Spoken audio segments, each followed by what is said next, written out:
sometimes I just want to take my globe and spin it and put my finger down, and wherever I end up, that's where we're going.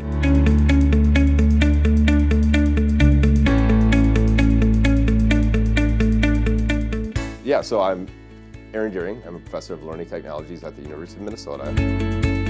And many times people call me an explorer because I have spent the last almost 20 years traveling to the most remote locations around the world.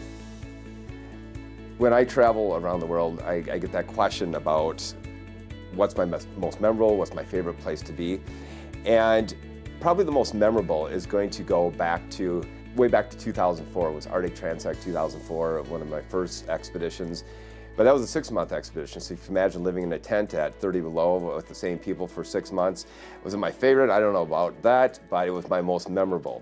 Some of my most favorite is to the Baffin Island of the Canadian Arctic in an area known as Nunavut. I also fell in love with South America when we did an expedition there in Nepal. I mean, there's just so many amazing places, and it's not only the place, but also the people. And so it's, there's a discussion around all of that when we talk about favorites.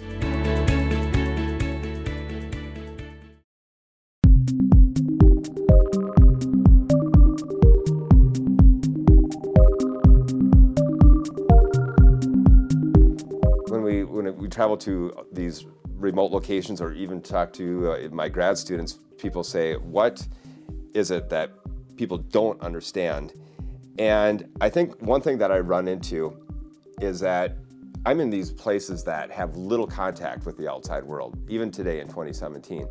And so it's not that they don't understand something, it's that they don't have the opportunity to learn about something.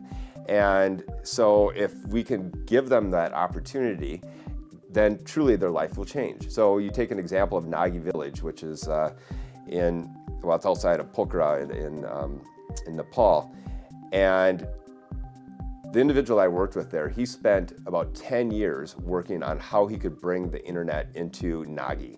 And the reason he wanted to do that is because he didn't want to see the youth having to leave this village that he loved so much in order to have to go to school like he did when he was a child. And he completely transformed this entire community just because he was able to bring technology and the internet there, bringing online education and so on. I spent 7 years traveling the entire circumpolar Arctic by a dog team, and the ability to know how to treat animals and how to interact with them, how to take care of them, that I was raised with, completely transcended into my work in the Arctic. Taking care of these dogs, not only on a physical level, but also on an emotional level, because it's all has to work together, because if the dogs aren't happy, you're not happy. And so you're taking care of them at night, you're digging holes that they can sleep in. And so all these aspects were very, very important to not only me on the expedition, but what I learned from growing up on the farm.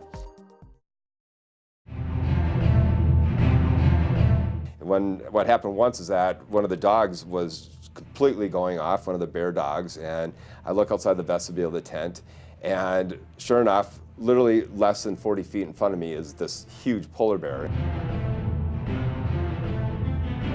And I yell polar bear, and my team members say something back to me that I can't repeat, but I go and I grabbed the camera first, and then my teammate got really mad at me, and I grabbed the gun, and I went to shoot it, and it was a cracker shell.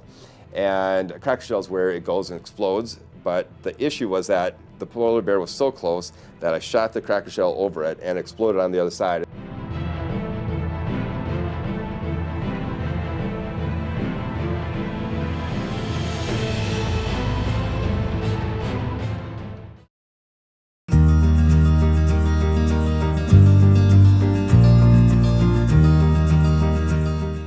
Where would I like to go next? Well, I need to get to Antarctica, and that is on my list of all the interviews I want to do at the scientific stations. And probably the next area is going to be more around the Indonesia area, just because I have a passion for that. The next trips are going to be not only to Iceland like I talked about, but we're going to Peru as part of the Changing Earth. We're going down the Mississippi as part of Ag Cultures and inspiring the youth in agriculture. So there's many expeditions ahead.